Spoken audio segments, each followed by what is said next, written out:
I want to. Sorry, What does it? recording in progress. Oh, okay. We have Salah, but you can't see her. You see her name maybe, but we can't see her. She's our new employee, and she has been working primarily in the East Hampton office. Some of you spoke with her, some of you have seen her. A wonderful addition to our staff. She came from a company. She was the business manager, office manager at our company for solar business. And she heard about us, and she's always wanted to work with holistic wellness. And she came aboard about, I'm guessing, 3 weeks ago or so. And we've been pleased to have her here. She's been a blessing, and wanted everybody to see her. So if she shows her face at all, you'll be able to say hi, okay? But you'll hear her voice. She's very, Maureen, you've met her already. So anybody who's come in contact with her has been very highly, has praised her well. So welcome. And I know that all of you to get to know her will appreciate it. So with that said, we are going to talk about mental awareness. And mental awareness is part of our healing process. It is something that we all need, all of us, including Patty. Well, mostly Patty, but you know, just saying. He's so nice. And because we all carry mental baggage, okay, and most of it is not due to the fact that we can't cope, we can't handle things. It's because there are so many things that are in our subconscious that we carry. And as I've told people before, for all of our actions as adults, most of that has come from things that happened to us when we were very young, got put in our brain, made us think certain ways, act certain ways, etc. Doesn't mean we can't change it. Doesn't mean we shouldn't work on it, but it means it's there and it's something that has to be worked on. So we're going to kind of take a look at some of the things that it involves. We're going to take a look at some of the things that we can do and to help ourselves, and maybe to guide and hopefully help other people. So without further ado, we're going to move right on in. And if you have any questions as we go, please feel free to send a message or ask questions. Take yourself off mute and ask a question. There is no foolish questions. It is all relevant. Okay? So we believe, like Socrates did back in the 4th century BC, that you cannot treat symptoms. You cannot treat one part of the body. I was this morning in my scripture reading, I was reading in 1 Corinthians about, that the body has many parts, and though part of those parts involve our mental awareness. And if we don't treat all of it, we're never going to be well in any part of our body. So we have to treat the whole body. And we believe that the body has 3 parts, which is mind, body, and spirit. You cannot heal the body if you don't address the mind and if you don't address the spirit. So when we work with people, when we talk to you, when we teach our staff to work with you, we want everything focused on the whole person and not on symptoms. So when somebody comes in and says, my knee hurts, oftentimes they'll think we just ignored the fact their knee hurt. We didn't ignore it. We know that there's other things that are causing it.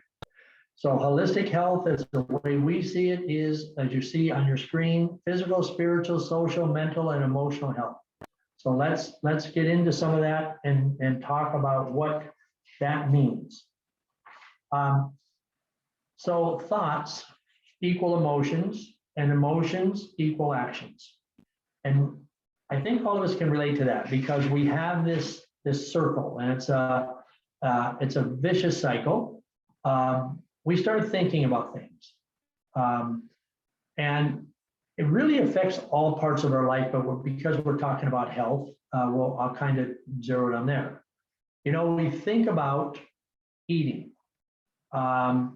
So when we think about it, all of a sudden that becomes in the forefront. And whatever we think about is probably what we're going to do. So if I sit here and say, I need to eat, all of a sudden my brain says, that becomes the first and foremost thing in my mind is that I got to get some food. And then I go and I get what I can find, not what is healthy for me, but what I can find to satisfy that need. And every time we satisfy a need, we get some kind of a reward in some way, okay? And that makes us feel a certain way. And then the way we feel makes us circles all the way back around, and it comes back to what we're thinking. So it becomes a vicious cycle. And that can be actually applied to every part of our life, whether it's our health, our relationships, our faith, any part of our work environment, etc. It affects everything. So what we really have to try to do, and I know it's hard. I wish I could say, just do this and it'll happen, but it's not that simple. We have to regulate our emotions. And we have to do that by thinking the positive. I've said this many times. If you're lying in bed at 3 o'clock in the morning and the phone rings, the first thought is something bad happened. Again, we don't say, somebody just won the lottery or somebody just had a baby and stuff like that. It's always the negative. Oh my gosh, what happened? Who's sick, who died, who whatever. And we go that direction in all facets of our life. And we have to regulate these emotions through positive and healthy thought processes, okay?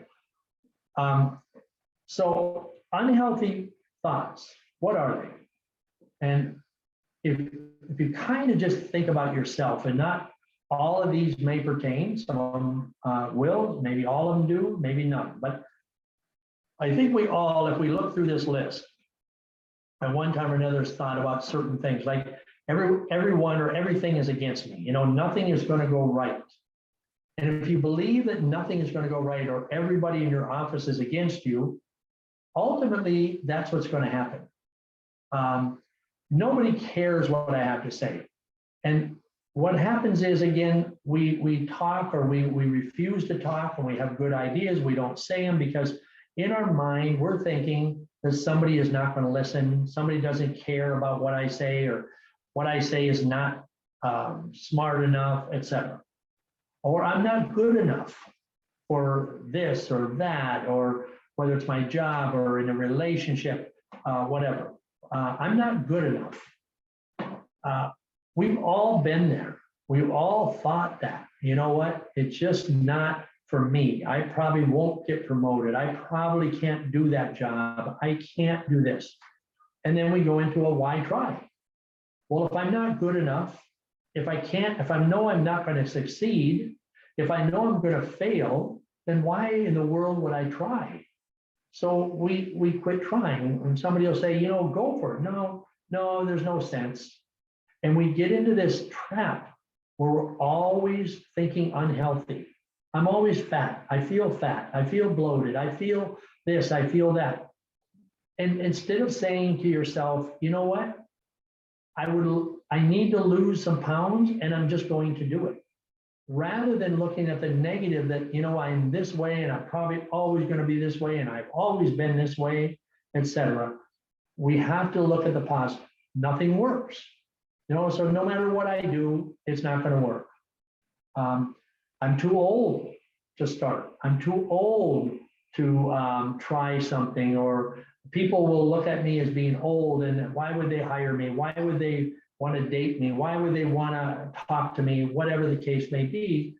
Then all of a sudden people will start thinking you're too old, or that nothing is going to work for you, or that, you've probably always been fat and always going to be fat, and that there's no sense in you trying, and that you're not good enough for that. So why would I hire you? And no, I don't care what you say, because when you talk, you don't speak up and you don't clarify. And yeah, everybody's going to be against you. Okay. So I use the analogy that for myself on when I'm out in the golf course, and I think to myself, you know what? Every time I play this hole, I hit the ball in the woods. And when I do that, invariably, I always hit it in the woods or in the water or wherever it might be, because our actions go to where our mind is, because the mind is so powerful that it takes the body exactly the direction that you tell it to. And by being negative, by saying I'm always going to be sick, or I'm always not feeling well, or everything, you actually are going to guide yourself to that feeling all the time. You're never going to feel good. You're never going to look good, etc. Period. Into conversation, because that's how strong the mind is. We have to believe that we're going to get well. We have to believe that we're going to lose the weight. And sometimes people tell me that, once in a while we hear people say the program doesn't work.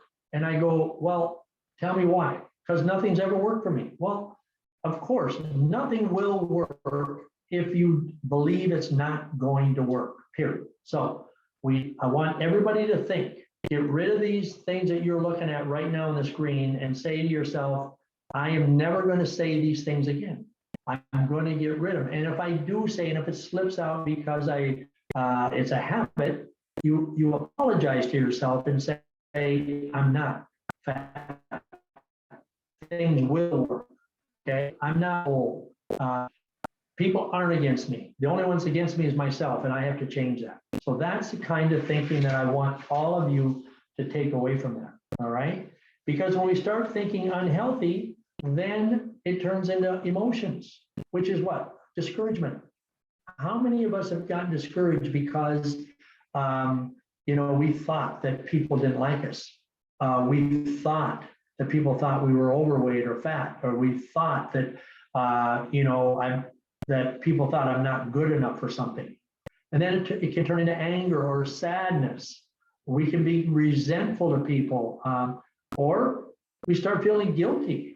Now, sometimes when I do the e-boxes on people, guilt will show up, or anger will show up. People say, I'm not angry.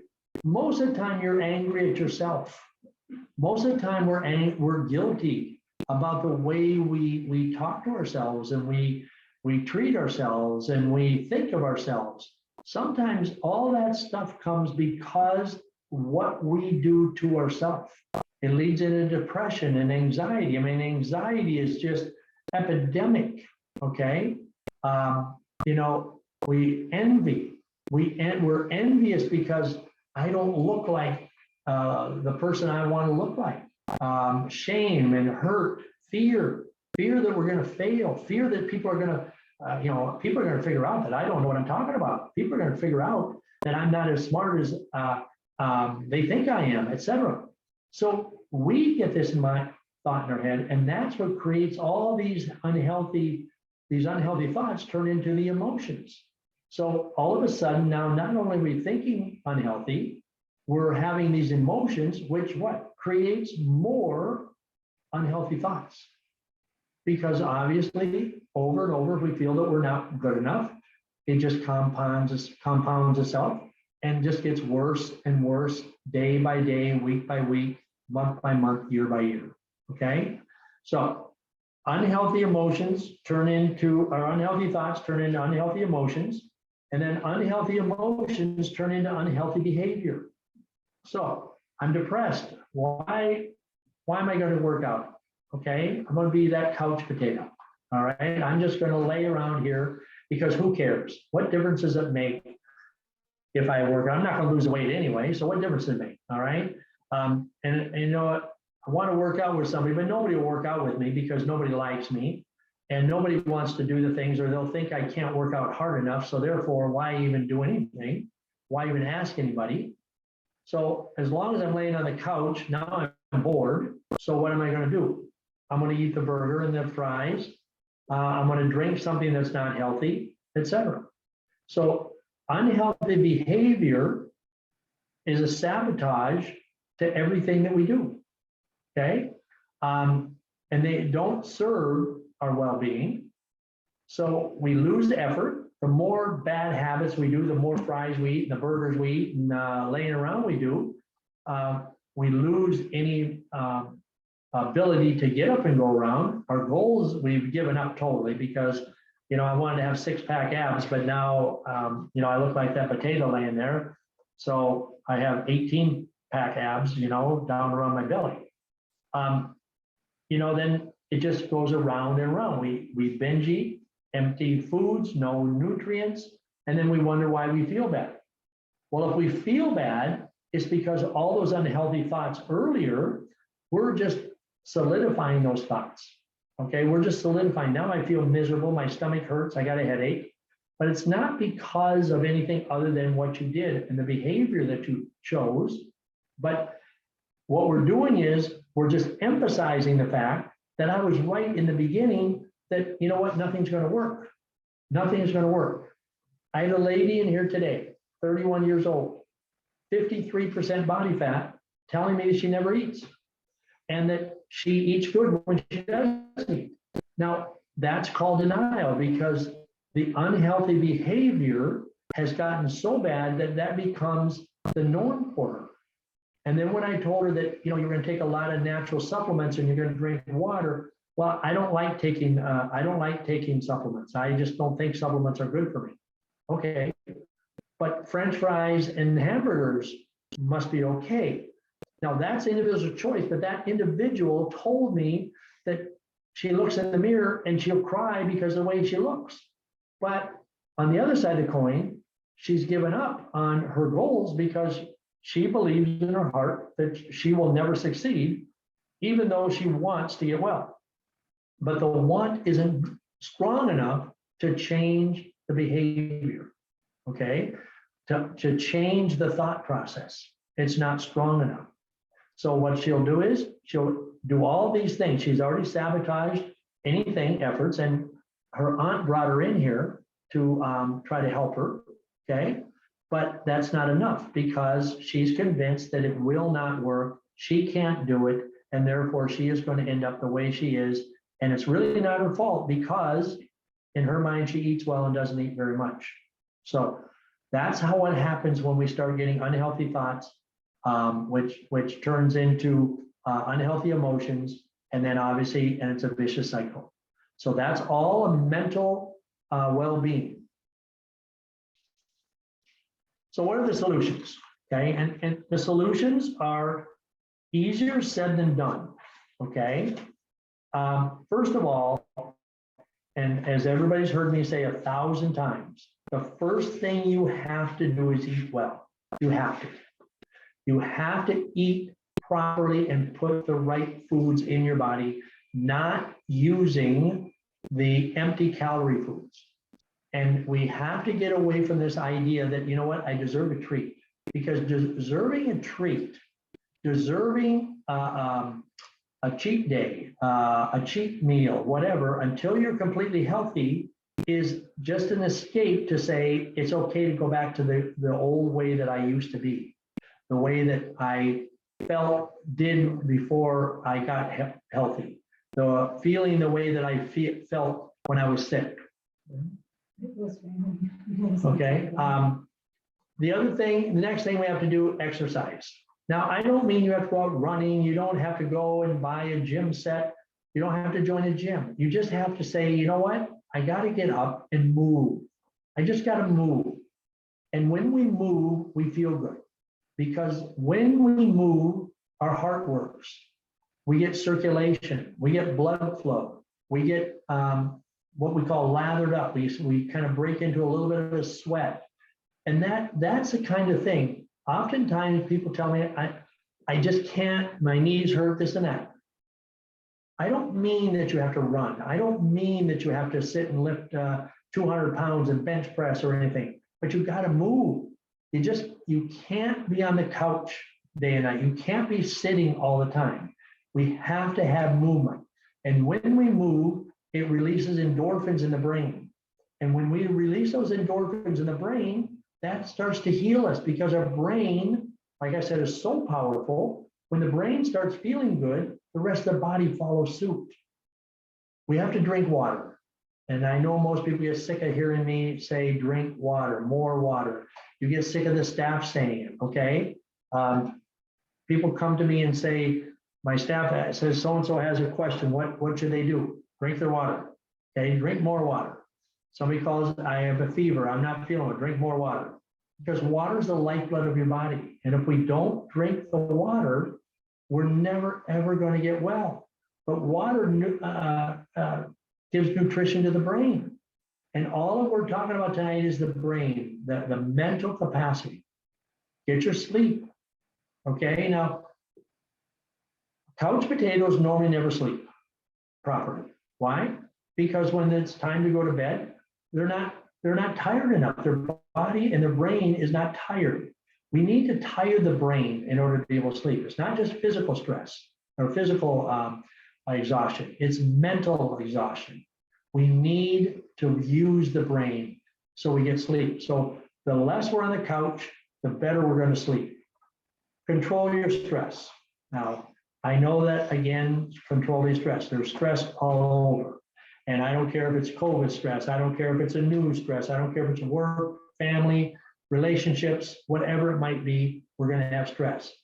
But you have to decide that what you can control, you have to control, and you have to get rid of it, okay? You have to change what's happening.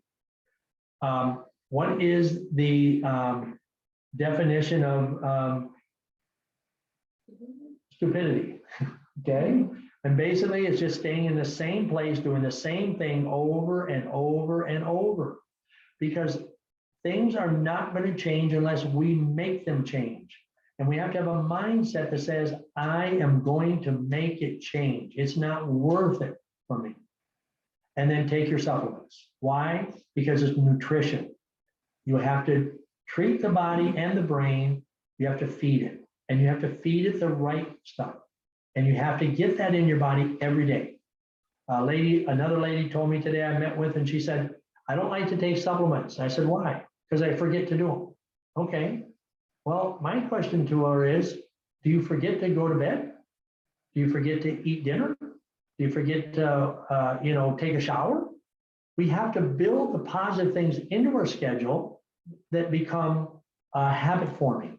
And if you're in a habit of doing the right things, if you're in a habit of eating right, exercising, drinking your water, controlling your stress, and taking your supplements, you're going to do them every day because it becomes habit. Everything's a habit, good or bad. It's a habit to complain. It's a habit to praise. Everything's a habit. So we have to learn to take the things that we need to do and make them a habit. And you do that by doing it for at least 30 days without fail. And once you normally hit 30 days, it'll start becoming the norm. Just like if you get rid of complaining, if you get rid of criticizing, if you get rid of that for 30 days, pretty soon at that point, that'll become something you won't do because it's not a habit anymore. You changed the habit. If people are stressing you out, get rid of them for 30 days. At the end of 30 days, if you don't need them, keep them away. If 30 days, you feel you have to have them back in your life, then they need to change, okay? So they don't stress you out. But we have to control stress and do the right things in order to be mentally healthy. So how do we change unhelpful thoughts, okay? So give yourself a pep talk. I tell people all the time, and I hope each and every one of you will do this.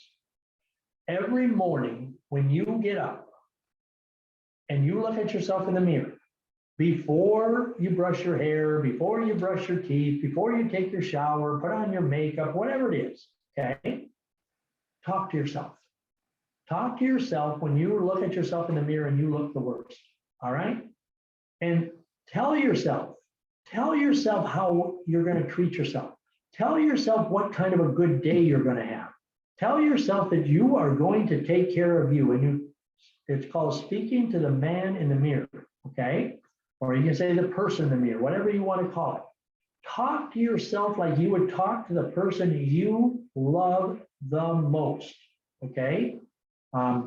Nancy said she had a grandbaby, I believe it's grandbaby in the back. And I'm sure that grandbaby means the world to her. She's not going to say to that baby, get out of here, you're an idiot, okay? Leave me alone. We don't talk to other people like that. Why do we talk to ourselves that way? I'm guilty. I say things to myself and I have to stop, and I've learned to apologize to myself. Because because as a man of God, I'm talking to somebody that was made by God, and I'm talking down to them, even though it's myself. So I have to apologize. And I do that. Actually, I've learned to do that and just say, oh, you know what? I'm sorry. I shouldn't have said that. And that's okay. We're going to make mistakes. Ask yourself if the thought that you're having is serving you. And if it's not, why? Why is it there? Okay. Why is it there? And if it's not serving you, get rid of it. It's not good for you. And then surround yourself with supportive and positive people. That's huge. Now, that's the harder part of doing the pep talk. You can give yourself a pep talk, and you know what? It's easy to do once you start doing it. Some of you are thinking right now to yourself, that's hard to do. That's silly. I don't think I can do that. But you can, okay? You can ask yourself about the thoughts.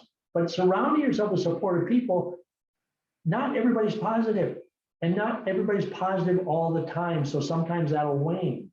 You can't rely on other people to make you happy and make you feel confident. We have to believe in yourself. Okay? Believe in yourself. People can turn on you in a dime. One day they can be very positive towards you, the next day they might be negative. So don't rely on that, but do the best you can to surround yourself with supportive and positive people, and people that are positive about themselves, not egotistical, but positive about themselves, which will spread to you as you're around them. The other thing, we have to get curious about overwhelming emotions. We have to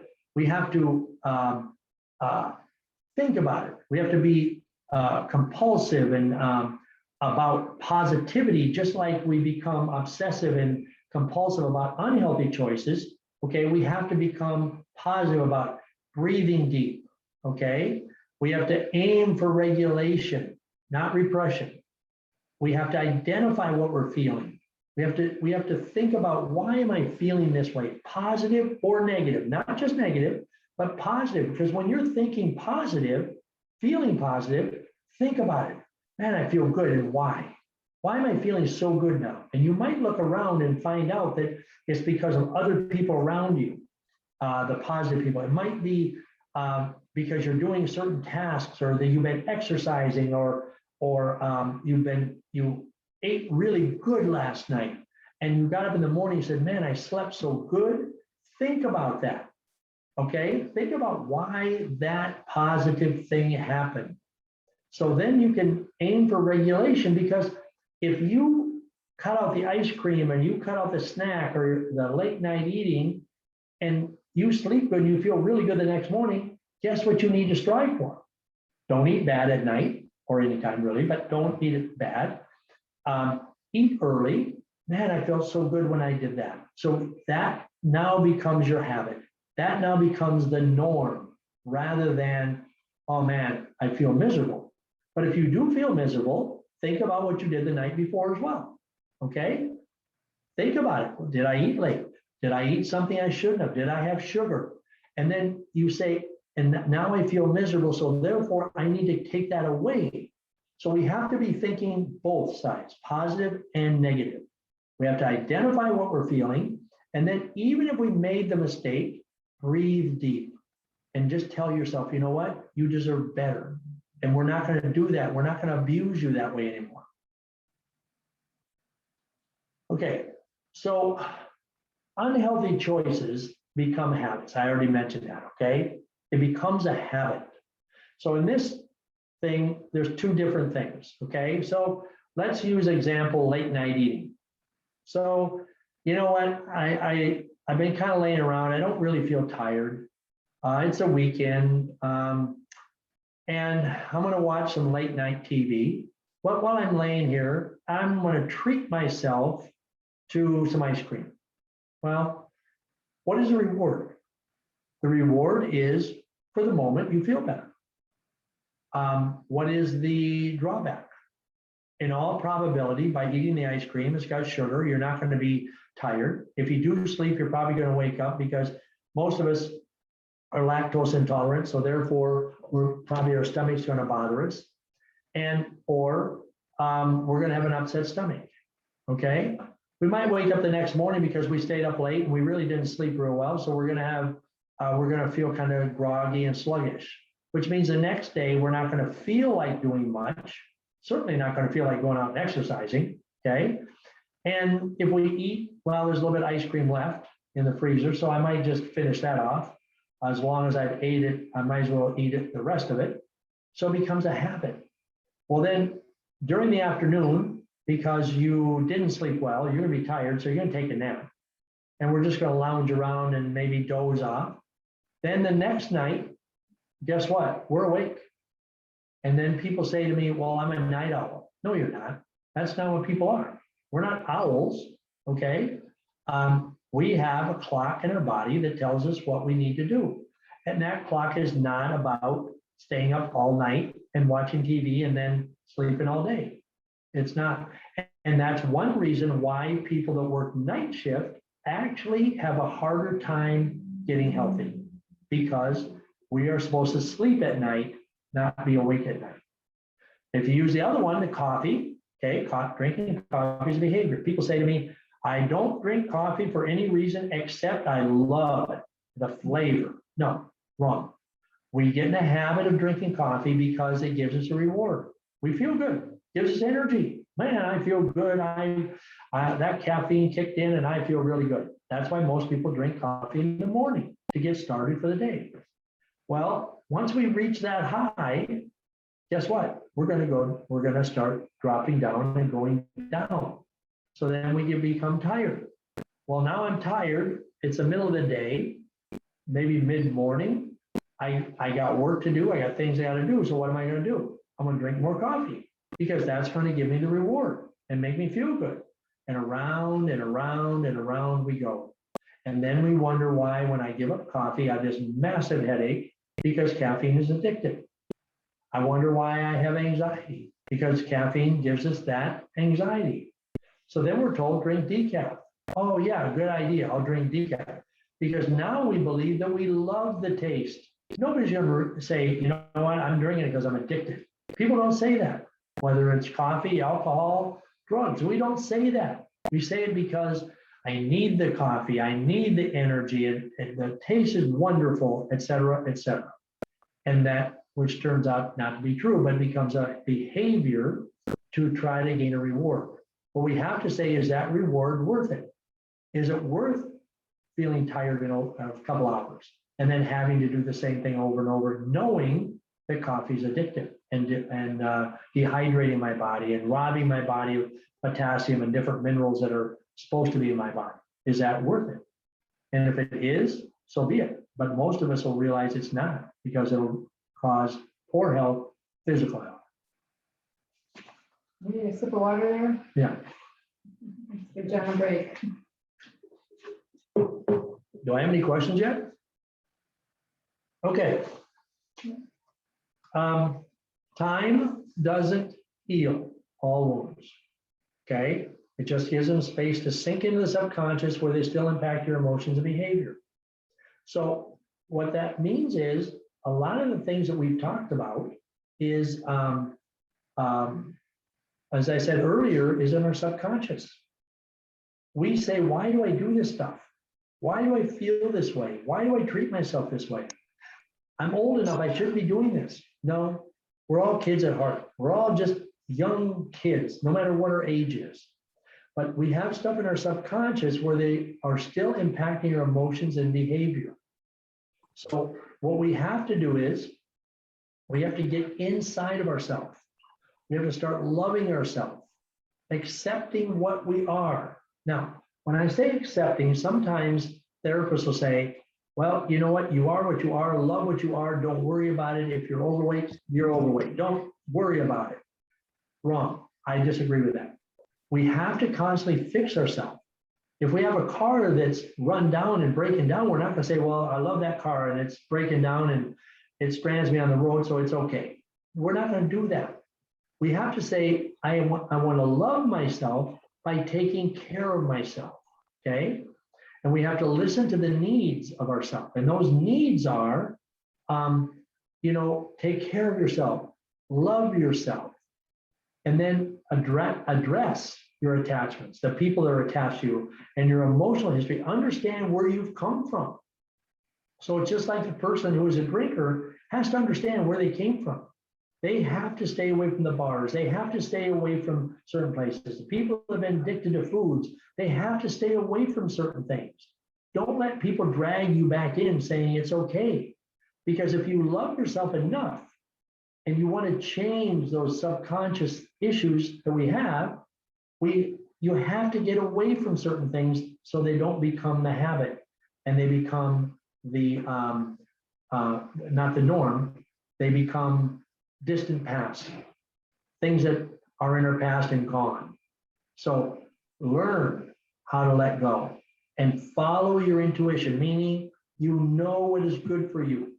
So when I I do something or something happened and I cuss myself out, I know I shouldn't do that, but I have to follow the intuition and say, not healthy. It's not good to talk that way to myself, because I wouldn't talk that way to you. I wouldn't talk that way to Patty sitting here if she did something. But why then do I do it to myself? Because I haven't learned well enough to love myself and accept myself and my mistakes and my errors. Okay. Sometimes we try to be too perfect. We can't be perfect. There's nobody perfect. Okay. Okay. So we're going to transform. We're going to evolve. We're going to become the best version of ourselves. All right. So, the larvae turns into the most beautiful butterfly. We were larvae one time. Now we have to progress and we have to show ourselves as that beautiful butterfly. They can do whatever they want to do, and they can just move around and feel good. But we all started somewhere, and that's where the larvae, that thing in the very beginning that just doesn't look too cool, okay? But we're all a butterfly at heart, and we can be a butterfly if we choose to be. How to up-level your emotions, okay? So write down your repetitive thoughts. Now, I know that that's something else you got to do when somebody's saying, I don't have time to do anything, let alone sit down and write down my thoughts, okay? But if you truly want to heal your emotions, you have to write down what you're thinking, or you have to have it available so that you can think about it. Because oftentimes things happen and it happens and it's gone. All right. And then you have to know if you consciously choose those thoughts. Did you choose them? Or is it just something in your subconscious that just jumps out when you least expect it? You have to set intentions. What is your intentions? What is that intention? Is it to be a better person? Is it better to be healthier? Is it better to be a better wife, a husband, a brother, sister, mother, father? Then you have to keep on repeating that intention. You have to set it and say, this is what I want. And then just keep repeating and do it over and over and over, because the more you do something, the easier it becomes, and it becomes habit. We have somebody with their hand up. Go ahead, Kim. Hi, sorry. Sorry, I was bringing on my ride with me. I have a sick kitty that I had to come pick up at the hospital. So as far as that exercising thing, before I forgot to say it, I had gotten out of the habit of exercising and I fell into that cycle that you were talking about. And I just started last week doing it again. And I am just amazed at the energy, and like it comes back really quickly for me anyway. Once I started again, it's not like you have to start all over. So if you feel like, oh, I haven't done it in such a long time, it'll take me forever, that's wrong. Absolutely. So get up, do something. So that's an intention. Her intention is to get back into exercising. And when we do anything that's positive, we're going to feel better. But the key is to repeat, repeat, repeat, repeat. When we fall, like she said, she got out of the habit, then you have to pick it back up. And sometimes it takes a little while for your mind to get back into it and say, okay, I got to get there. Okay. But you have to repeat it. And the people that work out every day, they do feel better. People that eat better every day feel better. People that talk to themselves better feel better. Okay. Everything is improvement. But it's only if we repeat the intention. Now, if we become lazy and we keep repeating that intention, then that becomes our habit too. So if Kim doesn't exercise for a week, 2 weeks, a month, 6 months, pretty soon she's repeating the intention of not exercising. So we have to choose what we're going to do and what the intention is. All right. So just kind of keep that in mind. But writing things down, asking yourself if that's really what you want, set what you want, and then repeat. So 6 forgotten healers to your daily routine. Number 1, deep breathing. Okay. Deep breathing. You have to breathe deep. Dr. McCann, who is a chiropractor, a good friend of mine, stopped by my office this morning, knowing that we were going away, and he brought me a book, and it's called Breathe. And it's about breathing. And he said, while you're gone, read this book, which I'm going to do. Says fabulous. And hopefully I'll get some stuff out I can share with people, okay? Breathing sounds so simple. Talk about intention. We have to breathe, okay? So it's a habit, all right? But it's the way we breathe. Shallow breathing destroys the heart. Deep breathing heals the heart. And when we talk about deep breathing, we're talking about taking in a deep breath, holding it, and then letting it out slow, because that calms the body. And when we're calm, we all know, you've heard it 1,000 times, never, ever say things in anger. Because when we're angry, we're breathing deep. Or shallow, I'm sorry. We're not breathing deep, we're breathing shallow. And if things come out too fast, just like your breath comes out too fast, words come out too fast, actions come out too fast. If you take deep breaths and you hold it, you will calm yourself. And that heals the heart, that heals the brain, and it just relaxes everything. So we call it 4-7-8. And most of you have heard this before, but you take a breath through the nose called smell the roses for a count of 4. You hold it for a count of 7. And then you release it for a count of 8. Very slow through the mouth. That's called blow out the candle. And you do that 3 or 4 times, especially when you're frustrated, especially when you did something you know you shouldn't have done. Instead of getting upset, you just take those deep breaths and tell yourself, it's okay. It's okay. It's not the end of the world. All right. So if we get into a habit of deep breathing, we're not always going to be doing it, but when you get in the habit of sitting down and relaxing and meditating or praying or whatever you do to relax, take those deep breaths, and then your body will get used to it. And whenever times of stress comes, you can call on that, and it'll be actually happening. And the calmer people are actually doing that. The next one is laughter. Okay. Now, I can just imagine there's somebody listening saying, yeah, I'd like to have laughter, but there's nothing in my life that's worth laughing or having a good time about. Well, that's untrue. That's negative thoughts. Okay. Maybe you don't have people around you that you can say, okay, let's just, have those belly laughs. And when I say belly laughs, I mean those laughs where it can bring tears to your eyes because you're laughing so hard. But you can find other ways to do it. I find it sometimes I'll turn on and something on TV, an old show, Some of my favorite laughs come from what I used to watch was, because it's in my mind when I was younger, Carol Burnett. She makes me laugh so hard. I can watch something that's way back and I will just laugh. And it makes me feel good. Okay? Laughter makes you breathe deep. Try laughing and not taking in a deep breath. Okay? It just doesn't work. And laughter just calms the body and it gets rid of all negativity. You can't be negative if you're laughing. You just cannot. It's impossible. All right? And the laughing actually releases the neuropeptides that fight stress and even more serious illnesses.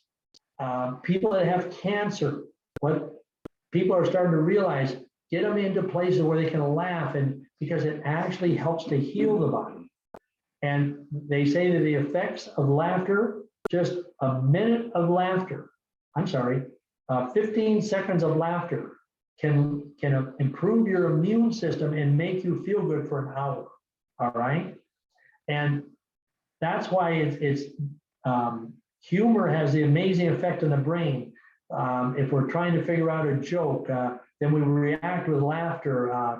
It's just we not only need humor and laughter consistently, but especially when we're feeling down. So if you're feeling down, get in your mind in advance, not while you're down, not while you're angry. Have something that you know you can go to in those times where you can turn something on or be with somebody that makes you laugh. All right. And then we all have people in our life. Okay. Patty makes me laugh. She doesn't tell good jokes, but just. Okay. But again. Because he laughs at me. Yeah. Well, it doesn't matter if you're laughing at or with. Okay. As long as you laugh. Okay. That's the bottom line. Just laugh. I hope you're all laughing. Yes, I hope you are. Okay. Because we are. Okay. The next one is having friendship and camaraderie. All right. We all need friends that we can feel good around. Not friends that we tell all of our problems to. Oh, you know what my wife did? Oh, you know what my husband did? You know what my this, that, my boss did? Oh, not those kind of friends. Those are friends, you know, you can hear it a little bit and then you got to say, let's talk about something positive. Let's talk about something fun.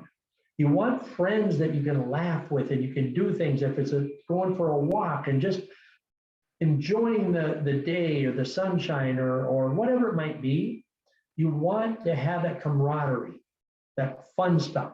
But again, I caution you not to find the person, because if you're down and you're always around somebody else that's down, guess what?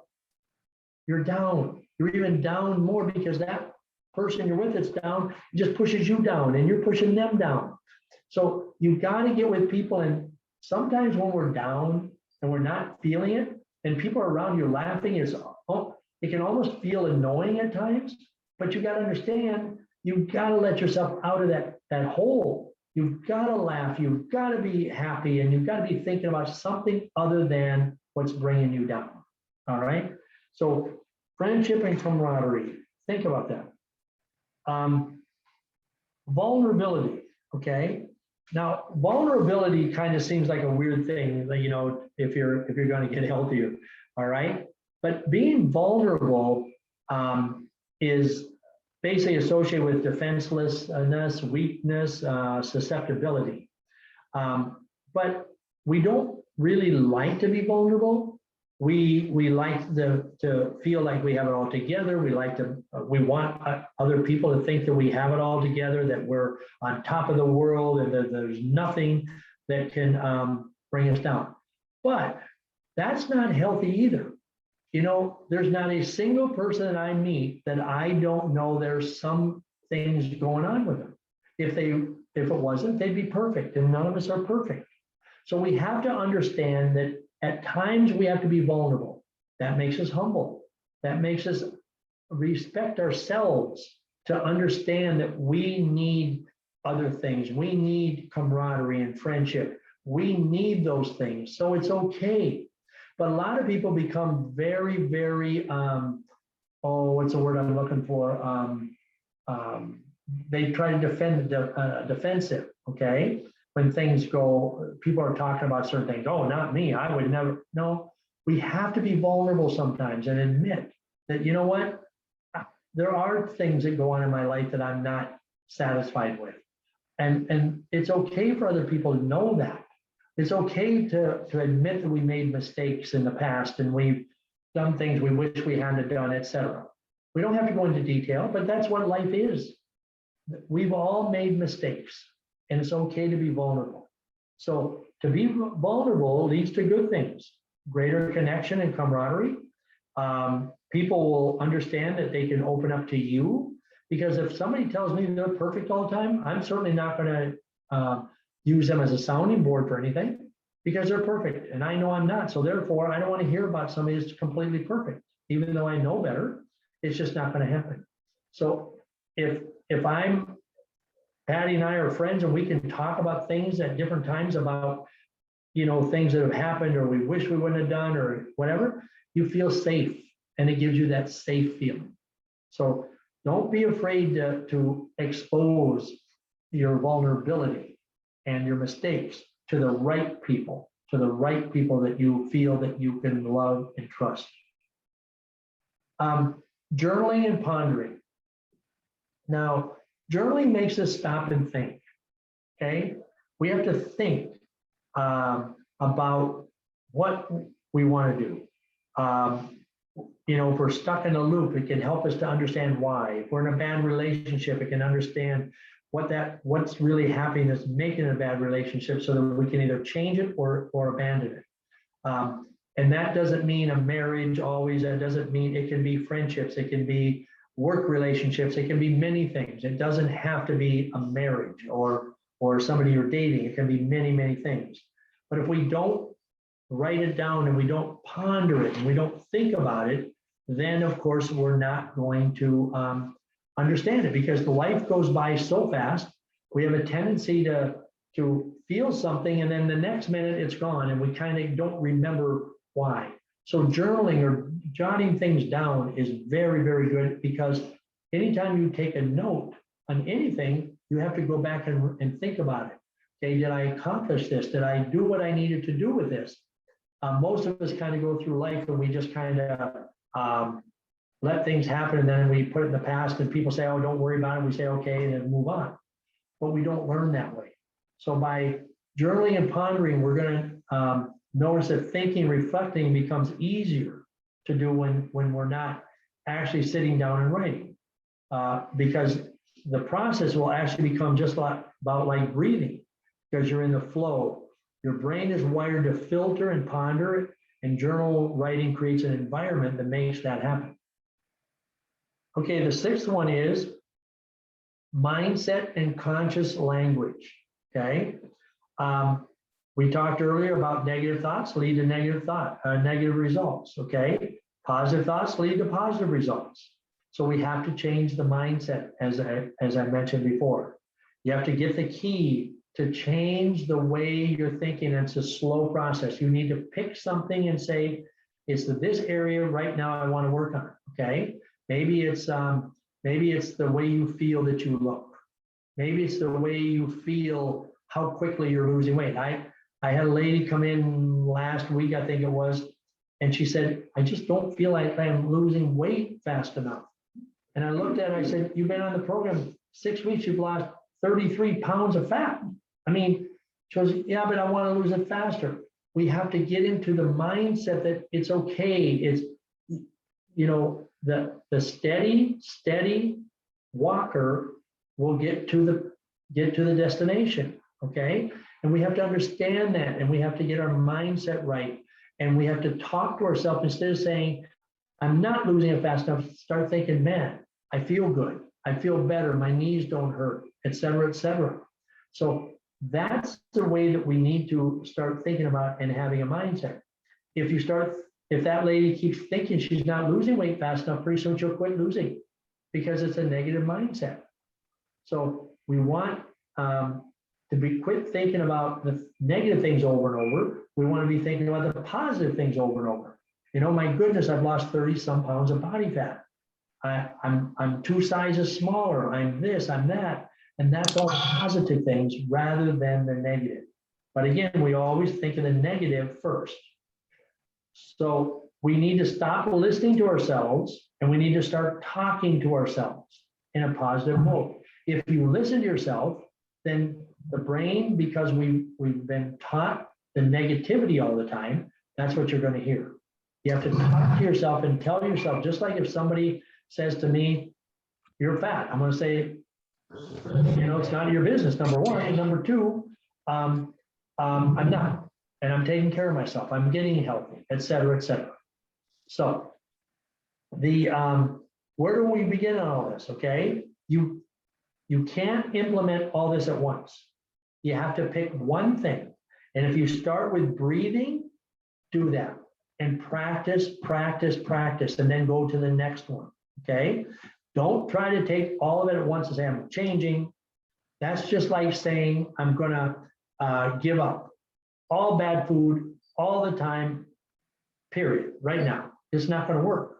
You take things and you work it slowly. You work and change your behavior, your thought process, and then your brain will come around and will bury the negativity, get rid of it, release it, whatever it might be, and replace it with that positive, loving, caring of yourself that your brain needs to be thinking about.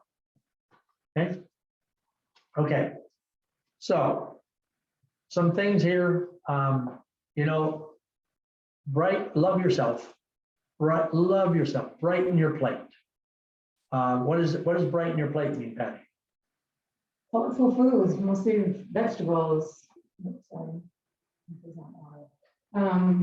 Variety.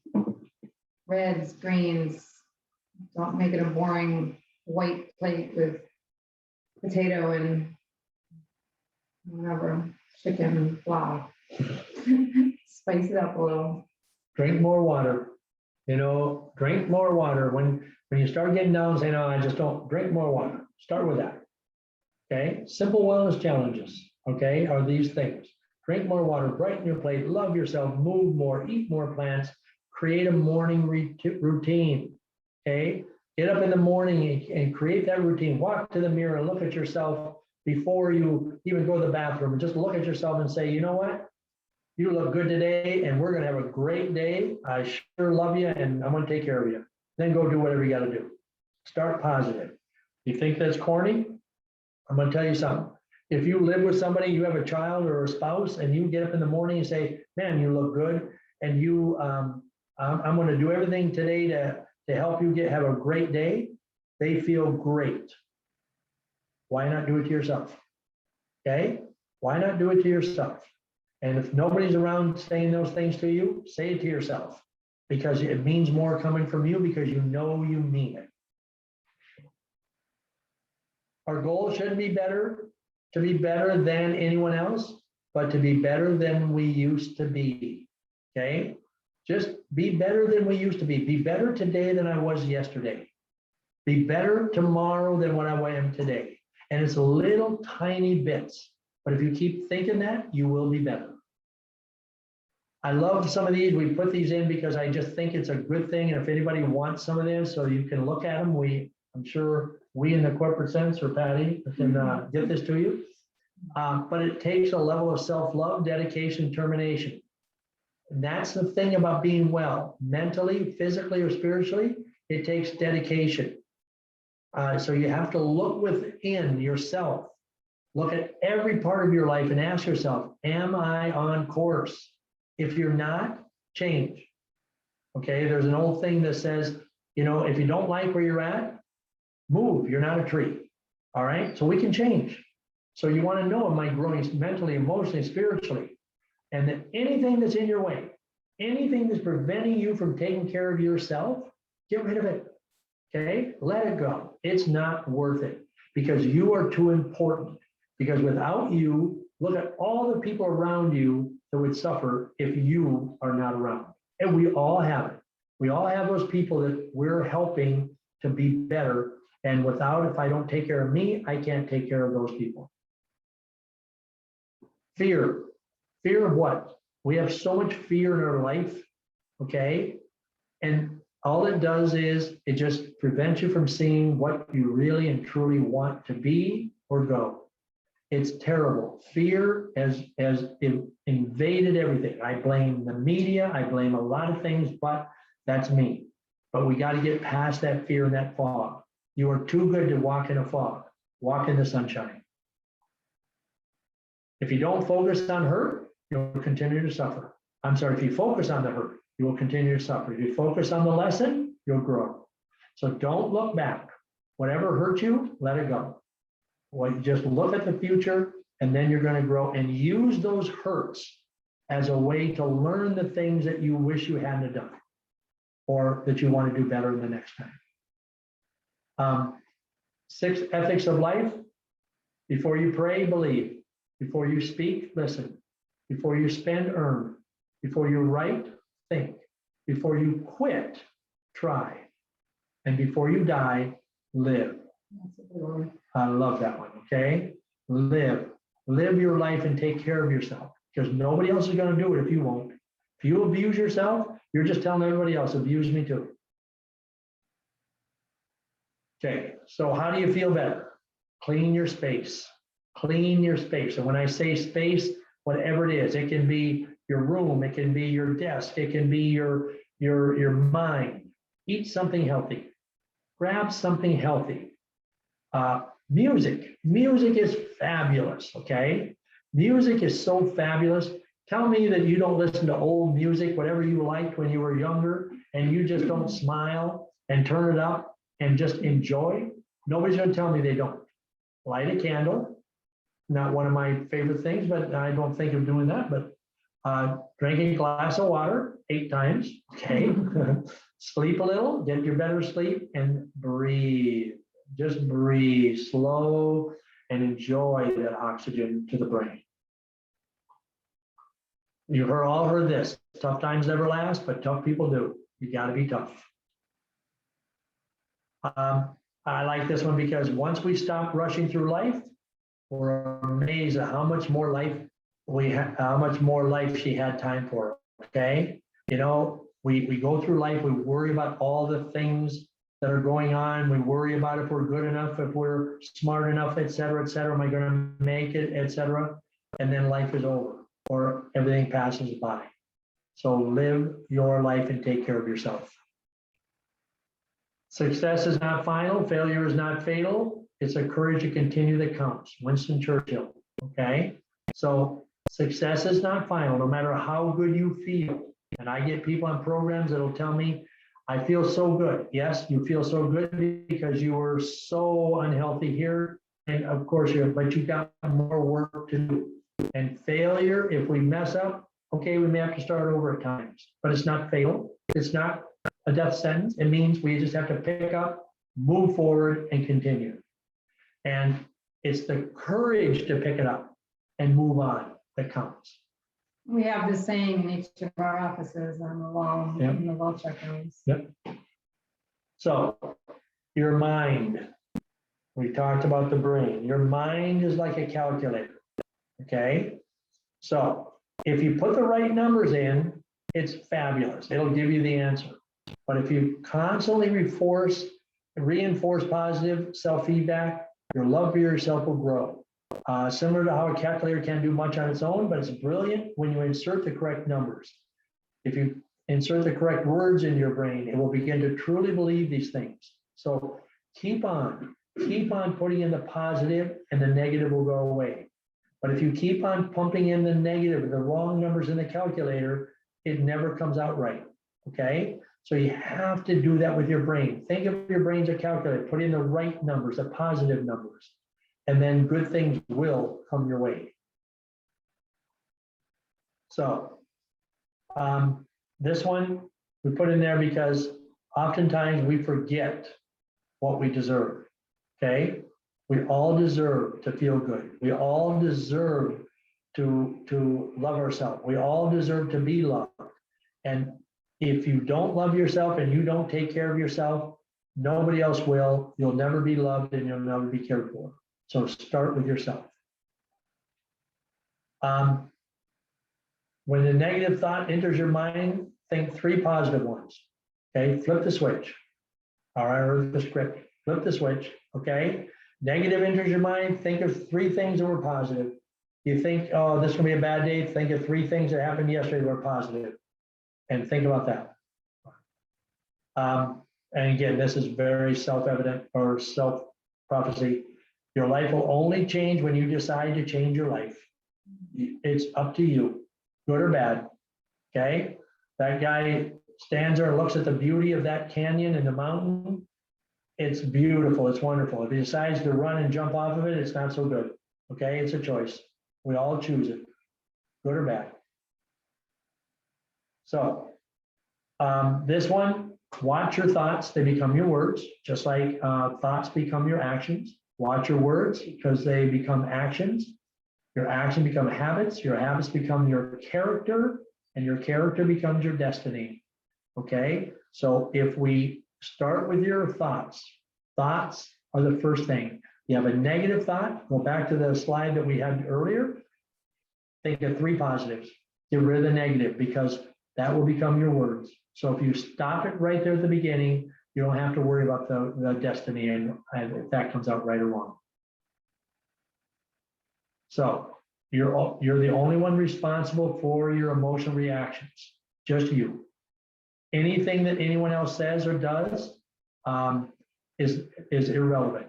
It's only what happens inside you that matters. So you have to think positive and feel good. Eat like you love yourself, move like you love yourself, speak like you love yourself, and act like you love yourself. The bottom line is what? Love yourself. So that's my presentation for this evening, okay? I want to field any questions. You can message, you can ask, we can have a conversation. So feedback, thoughts. Couple things that you said. So I'm not a fan of journaling, but I talk out loud all the time. When I'm home, when I'm in the car, if I've got something to work out, I'll just chat away. And it's amazing how well it works. I can't go back and look at it, certainly, but it is another way to get out whatever it is you're trying to work out that isn't, if you don't have a sounding board. It does help because it's senses. You're speaking it, you're hearing it, and you're thinking it. So it definitely, those levels make a difference rather than just one thing, at least for me. And then I know that you're not a fan of weighing yourself, but I have a scale that measures also BMI and body fat. So not so much the scale, the weight, but when you get on that scale after you treat yourself to that ice cream and the next day your body fat's up by a pound, it makes a difference. Okay, but if you overweigh yourself and you start doing it as a habit, every time you do something wrong, that becomes a negativity. You don't, Yeah. You want to learn that. That's why we have people come in once a week, because it changes too much and people get too frustrated. And then That's you start true. thinking the negative, okay? Or And I if don't you- do it. If you eat the ice cream and you get on the scale, okay, wait a minute, let me just finish, please. If you eat the ice cream and then you get on the scale and you happen to lose weight because you lost water weight or something, then people think it's okay. So there is a method to the madness. Don't weigh yourself all the time. I got people that weigh themselves 2 or 3 times a day, okay? It's Well, not I don't look healthy. so much at the weight. I'm looking at the percentages more than anything. Right, good. Okay, who else has a The question or weight a could be thought? muscle. Who else has a question or a thought? Lisa and Gary, I see you joined us. Hello, how are you? Any comments, any thoughts? Hi, John. Hi, Patty. How are you? Hi, Sandra. Hey, Sandra. Hey, so I start Monday. Yeah, Yes, you Sandra just do. came in today and we got her set up to start her program. Yes, so Yeah. I'm looking forward. I And- saw some and people that I you're know. gonna- Go ahead. Why Why are you starting a program, Sam? Oh, John, I'm like, there's so much factors. I'm tired. I'm ready. I want to take Okay. care of myself. I'm choosing health over wealth. Okay. You know, And the reason you're starting is because you're starting to love yourself and take care of yourself. Okay, that's the bottom line. yes, And sometimes when you love something, someone, sometimes you have to go through some hard times, right? It's not yeah, all roses. All right. So you have to understand that. So when we do things for ourselves and we say, oh, this is hard, it's good that it's hard. Okay, it's good because that shows we do love ourselves and that we're trying to take care of ourselves. We love our kids, but while raising kids was a bear. Okay, so it's just the way life is. The things we love the most sometimes are the hardest things, and that's just the way. Sometimes relationships can be tough. We love the person, we stay there. So think of it that way when you're going through a program and you're deciding to invest in yourself, whether it's financially, effort-wise, whatever, you're doing it because you love yourself, and that's so important. Judy's got a question. Okay, Judy.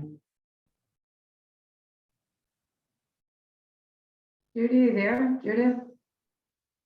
Yeah, I'm here. I'm sorry. I couldn't hear you for a minute. There's another saying I've heard before. It's called fake it till you make it. And I don't think we can always go by our feelings.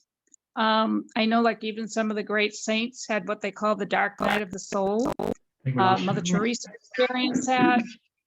And so I think that a lot of that is just, doing it, and then the fruits will come from that.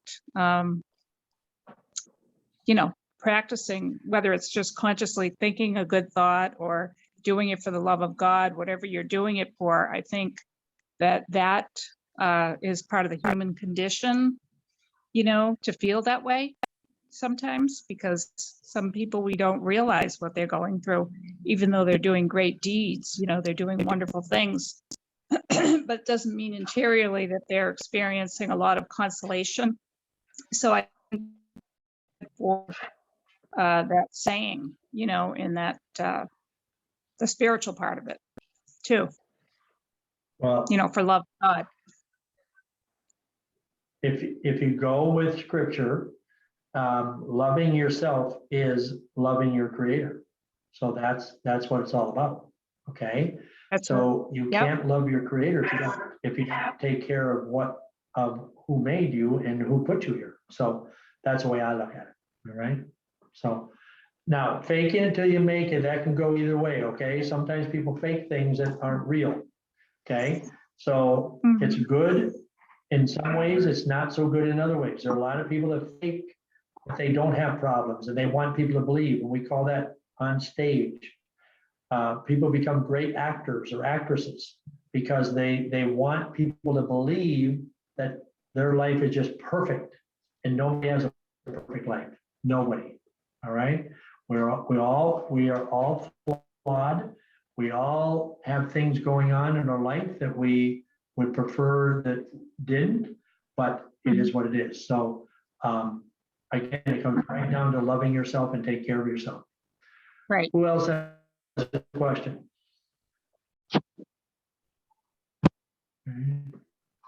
Anybody else? Beverly, you have anything? No? Hello, Okay. Hello. this is Go ahead. Georgiana. I missed the two of the points where the six points you made about pray before you believe, speak before you listen, spend before you earn. And then There, I got that one. the next two items I missed. All right, let me find that one. Wow. Maybe that's something else. Oh, okay. Before So you die, pray- live. It's before you pray, believe, before you speak, listen, before you spend, earn, before you write, think, before you quit, try, and before you die, live. What was the thing before quit? I didn't get the, I mean, before you think, before you, Before you write, think. What? Write. oh, right, Right. right. Okay. Okay. Now, in that book that Dr. McCann gave you about breathing, did he, is it maybe when you look through it, can you find out the physiological reason why exhalation is longer than inhalation? Okay, I can tell you that. Okay? Oh, Or I read the book. Because when you inhale, you're working your heart. Your heart is actually working when you inhale. When you hold or you're exhaling, your heart is at rest. So to maintain a healthy heart, you want to breathe, hold and release longer than you breathe in. Okay? So that's why your exhale is longer than your inhale. So again, holding your breath and releasing, your heart is at rest. And inhaling, your heart is working. when you inhale, you're using your muscles, your chest muscles to move your chest. Correct. But And you're you're also taking in oxygen, but when you're exhaling, you're breathing out carbon dioxide and you're relaxing your muscles. correct. So therefore, your heart doesn't have to work as hard. Okay? So, but why is one longer than the other? Because you want to rest more than you work. You want your heart to rest more than you're putting stress on it. If you put stress on something more than you relax it, you're going to have problems. So that's why angry people that are angry and upset all the time, have heart problems because they're constantly stressing their heart. All right, and their mind. That's why. So the calmer you are, that's why when people meditate and breathe, they're calm, they're relaxed, they feel better. That's why. That answer your question? Mm-hmm. Okay. Where were you going on vacation? Going to Alaska. More fishing? More fishing, more salmon. Okay, anybody else have any questions? Maureen, we haven't heard from you. Claire, we haven't heard from you. Salah, there's Salah in her picture. Look at that. Wave. Everybody can see you. All right. No questions? Too easy. Right, Brown. Quiet. So, all right. So our next class is going to be, let me look at the calendar. I got a calendar right here. You got one? Oh, your phone. Okay. August 20th. August 20th. Okay. And again, if you know people that should tune in or want to tune in, tell them to. All right. So we'd love to have people on board. I know summertime is harder. People have things to do in the evening, especially now that, there's more things you can do or get out, but people take time to learn. Learning is healing as well. Okay. Anything else? I have nothing else. Give me an idea of a special. Where are we going? Yeah. So. Okay.